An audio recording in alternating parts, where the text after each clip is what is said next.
We're going to interrupt you because we are going to a Hamas press conference. Hamas speaker Osama Hamdan is speaking there. Let's listen in, or about to speak.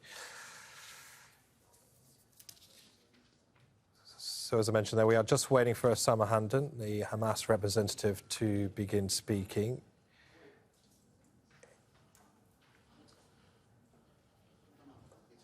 He is, of course, reflecting, no doubt, on what we have seen in the last few days, which is, of course, an extension of the ceasefire for a further 2 days.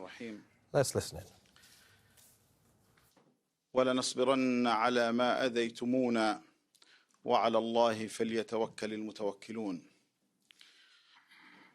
أبدأ الحديث بالدعاء بالرحمة لقوافل الشهداء الأبرار في قطاع غزة وفي ضفتنا المحتلة ضفة العياش وفي مدينة القدس عاصمتنا الأبدية وفي مخيمات اللجوء والشتات الذين امتزجت دماؤهم وحلقت أرواحهم فداء ودفاعا عن الأرض والمقدسات وفي القلب منها القدس والمسجد الأقصى المبارك. وسلاما وتحية لأهل البطولة ولأهل الصمود، أهلنا في قطاع غزة الصابرين المرابطين الثابتين المحتسبين الذين رغم الألم والعدوان يواصلون رسم صورة أسطورية تعبر عن كبرياء هذا الشعب، شعب لا يعرف ولا يوجد في لغته ولا قاموسه كلمة استسلام. والسلام والتحية والفخر والاعتزاز برجال الله، رجال المقاومة الأبطال في غزة العزة وفي ضفتنا الأبية. وإن ارتقاء قادة شهداء من كتائب الشهيد عز الدين القسام ومن رموزنا الوطنية the Azz al-Din al-Qassam Brigade, including Ahmad al-Ghandour Abu Anas, member of the Al-Qassam Brigade's military council, and the commander of the North Brigade in the Al-Qassam Brigade, as well as the martyr commander Ra'fat Sulaiman Abu Abdullah, the martyr commander Wa'il Rajab Abu Suhaib, the martyr commander Ayman Siyam Abu al-Izz, and with them a number of heroes and commanders from the resistance. All of this will not break our resolve and will not stop us from continuing our operations. On the contrary, we will ramp up our operations inside our territory and outside our territory. And we have other heroes, other commanders who have carried the banner and who have continued to perform in the field as seen by the enemy and by the world. And they will continue to perform with resolve, with pride, and they will carry the liberation march until the end. These brigades are the institution of liberation for the Palestine that we await, God willing, where commanders rise as martyrs next to their soldiers and their fighters, and other commanders advance to carry the torch. Our Nazi enemy has failed miserably at all levels: security, intelligence, and military, including the political and the media level, before our people's resolve. For our people deserve all the credit in this accomplishment. And before the heroism of our resistance, our enemy failed to accomplish any of their objectives. And our enemy recently admitted the number of soldiers that fell and were injured in the ground operation. However, that recognition falls short of the horrific truth that our enemy hesitates to reveal to the terrified internal front. This recognition only includes a very small part of our enemy's losses, which will continue to grow in coming days. Based on the information of the occupation army, the soldiers who were injured in this ground operation number approximately 1,000, including over 200 injured soldiers who were gravely injured, including as well as 300 with intermediate injuries, while others were lightly injured. Until now, the soldiers of the defeated Israeli army have not set foot on 80% of the Gaza territory, and they will not do that, God willing. As for the threats coming from Israeli leaders to continue the war after the end of the truce, we look at these threats as empty threats destined for domestic consumption. They know what they are facing, and they know that what's coming is even bigger. Our people and our resistance will continue along the path of self-defense and the path of defending their territory, defending their Jerusalem, and defending their captives until such time as our Nazi enemy is defeated and forced to leave our territory. Among the captives who were released was one of the daughters of one of the settlers, who, by the way, is an Irish citizen who came from Ireland to usurp our lands and our rights, Thomas Hansen. Occupation authorities claimed and informed Thomas that his daughter had been murdered by the Al-Qassam brigades. This is the information that he was offered, and he went on national television and started lying. This settler who went on national television and was in tears on October 7th, saying that he was relieved that his daughter was killed instead of her falling into the hands of Hamas. And here you can see his picture. Actually added, after hearing the lies of the occupation authorities, adding, "You don't know what they do to them there." He kept on describing all the torture and all the suffering that is inflicted upon captives in Gaza based on what he said. However, yesterday came the surprise because Emily was released, and there was great evidence of the good treatment that was received by the captives. And in light of that, we tell him and all those who believed Netanyahu, do not think that we are similar to your government and to your military that mistreats captives in its prisons. It is now time for the entire world to know the depth and breadth of your lies. The Al-Qassam brigades made sure to deliver captives all over the Gaza Strip, in the north, in the south, and in the heart of Gaza City. And this goes to show once again that the claims of the occupation army were false. And I'm talking about the claims of control over part of the Gaza territory. The manner in which the captives were freed is a message to all those who are concerned that the resistance is continuing down the path. And as a testament to that, we ensured to free the prisoners near this statue, where we have a hand bearing dog tags of 2 soldiers that were captured in 2014. Haddad Golden and Sharon Arol. They were captured in 2014, and today the occupation was forced to collect its prisoners next to this hand here.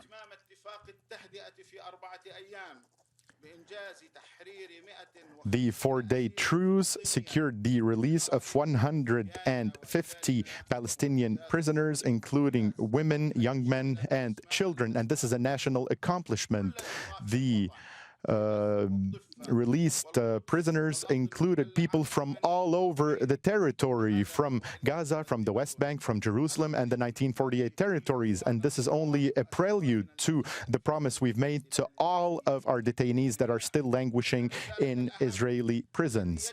And the more important message that everyone must be aware of is that the occupation only understands the language of force. This is the only language that the occupation deals with, and if the resistance didn't have any captives, the occupation would not have released our women and children, some of whom have spent long years in occupation prisons. And if we didn't have people who were captured by the occupation, we would not have had to take people captive and force them into a swap. And here I would like to remind you that there are prisoners in Israeli prisons who were supposed to be released based on the Oslo Accord. However, they were not released for a number of years because we could not speak the language of force. This release and this continuing battle goes to confirm once again that we are a united people in Gaza and the West Bank. We are forcing the enemy to accept our own terms, knowing that very few people of Gaza are actually captured by the Israelis, while the majority of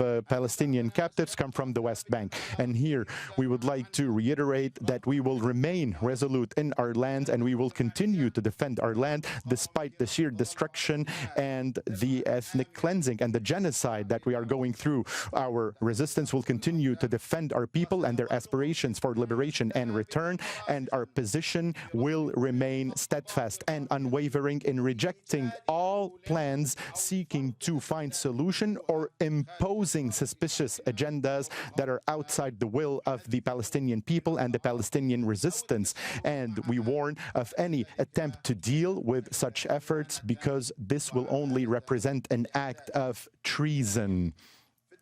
Second, given the destruction that was inflicted by the occupation and the lack of basic necessities in the Gaza Strip since the beginning of the war of aggression against the Gaza Strip. And for a period of 50 days, the Nazi occupation dropped over 40,000 tons of explosives on the territory of Gaza and on the houses of unarmed civilians. They bombed us from the air, from the sea, and from land. And they used all manner of missiles and internationally prohibited ordnance. They destroyed all aspects of human life in the Gaza Strip, and they waged genocide against our people and our property in order to further their Nazi and colonial goals and to make the land of Gaza uninhabitable. And this is one goal that will never be accomplished. We highly appreciate the visit of all official delegations that came into the Gaza Strip, namely the delegation of the State of Qatar, represented by Mrs. Lulwa Al-Khatir, Minister of State for International Collaboration. I would also like to thank all the delegations representing charity organizations, humanitarian organizations, and medical organizations that entered the Gaza Strip recently. And here we once again call upon the leaders of our Arab and Islamic nation to translate the resolutions that were made at the most recent Arab summit in Riyadh in order to put an end to the aggression and to patch the wounds of our people in Gaza and put an end to the siege.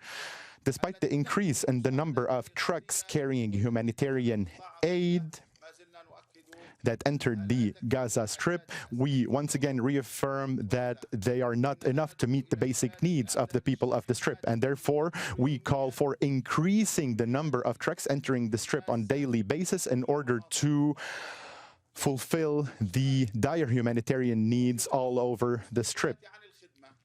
And given the fact that hospitals are now out of service, and given the rise in the number of wounded and injured people and patients, we call upon the Arab and Islamic nations, we call upon the nations of the world, we call upon international medical organizations to send more field hospitals with various medical specialties and contribute to the evacuation of the wounded and receiving them abroad in order to receive treatment. Given the sheer size of destruction and the large number of bodies under the destroyed buildings, and given the limited capabilities of civil defense in the Gaza Strip, which was targeted by intense shelling and bombardment over 50 days, we call upon the nations of the world to send civil defense teams equipped with specialized equipment in order to clear the rubble and recover the bodies of the martyrs. And here we would like to express our refusal to what was mentioned in the initial report by Human Rights Watch pertaining to the Zionist aggression against hospitals in the Gaza Strip, particularly the Baptist Hospital. And we would like to reaffirm that this report attempts to sell the narrative of the occupation army without relying on any evidence from the location, but they use circumstantial terms such as maybe or perhaps. The report does not also rely on eyewitnesses or the reports that were submitted by concerned authorities. And we call for this report to be pulled, and we call for the establishment of an international inquiry committee to investigate this crime that was committed by the occupation army. We also call upon journalists and international media organizations to visit the Gaza Strip to take a closer look at the sheer size of the crime and the sheer size of the genocide that was waged by the Nazi occupation army against children, unarmed civilians, and against our infrastructure. And in this context, we call upon Mr. Elon Musk, who visited the occupation state a few days ago, and we invite him to visit the Gaza Strip. We invite him to visit the Gaza Strip to take a closer look at the massacres and the crimes that were committed against our people, just in order for him to remain objective, to remain credible, and to avoid any bias or double standards in dealing with the cause of our people and their legitimate rights. Third, as far as the liberated detainees are concerned and the crimes of the occupation against them, the testimonies provided by 150 liberated Palestinian captives have revealed the truth and the brutality of the crimes that have been waged and continue to be waged against them and against our detainees in the occupation prisons. And here we have a child giving a testimony.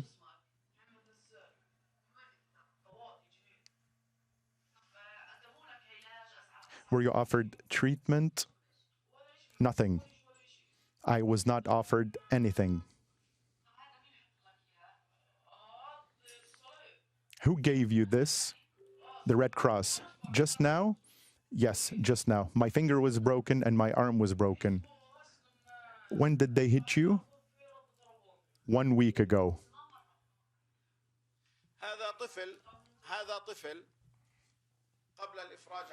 So this is a child who, prior to his release, was attacked and assaulted, even though he had been assaulted a week ago, and that assault led to his arm being broken. So this is how the occupation army deals with our detainees.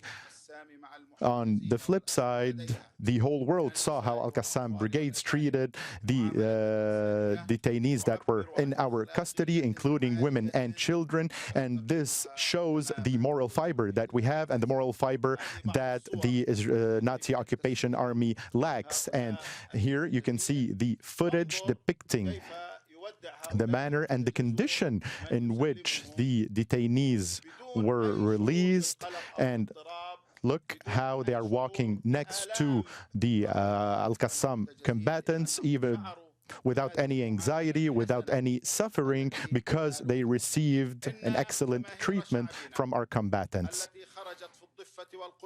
Our people took to the streets in the West Bank and Jerusalem to welcome the liberated detainees and to express their support for the resistance. And this is yet another testament of the support that our resistance enjoys as the main force that will provide liberation and return.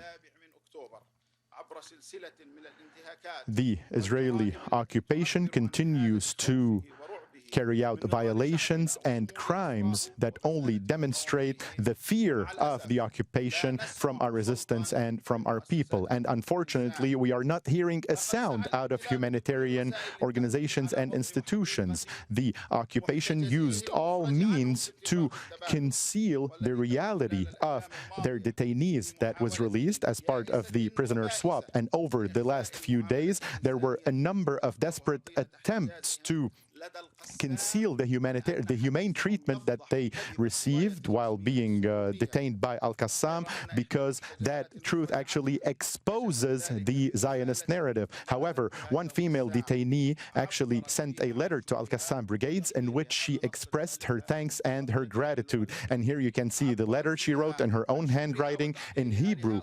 So in that letter, she expressed her thanks and gratitude to these men, and she said, "I thank you from the bottom of my heart for the humanity you showed to my daughter, Emilia. She said that she felt that you were all her friends, and not just her friends, but actually loved ones. In this long road, all the people whom we met treated her gently, treated her lovingly, and I will always remember this humane treatment despite the tough situation that you were dealing with and the tough losses that were inflicted upon you in Gaza. And here, we reaffirm that the lies being spread by U.S. officials and a number of Western countries, as well as U.S. and Western media, will only help spread hate and instability all over the world. And these politicians are the only ones responsible for these lies and for the consequences of these lies, last of which is the attack on 3 Palestinian young men in Vermont, the United States. U.S. President Joe Biden, behind closed doors, in a meeting with a number of Arab and Muslim leaders, actually admitted the mistake he made in contributing to the killing of thousands of Palestinians. And this is a step in the right direction that the U.S. administration must learn from. So, this is what President Biden said. I'm sorry, I'm disappointed in myself.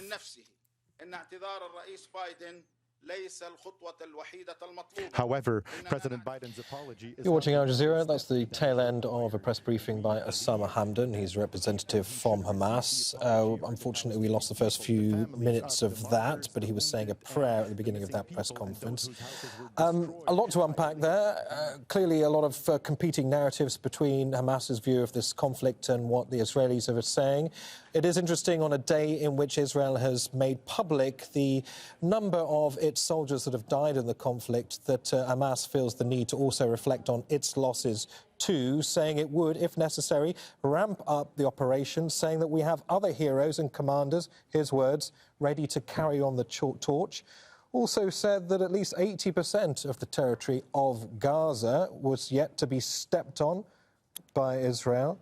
And when it comes to Israeli claims that it would be ready to resume the fighting in Gaza, its campaign in Gaza at the end of this ongoing ceasefire. He said, well, those threats were empty threats for domestic consumption. Again, contesting claims that captives have been treated badly in Gaza, instead accusing Israel of treating Palestinians badly in its jails, and once again reiterating that the current aid supplies were nowhere near enough. Osama Hamdan, Hamas representative there.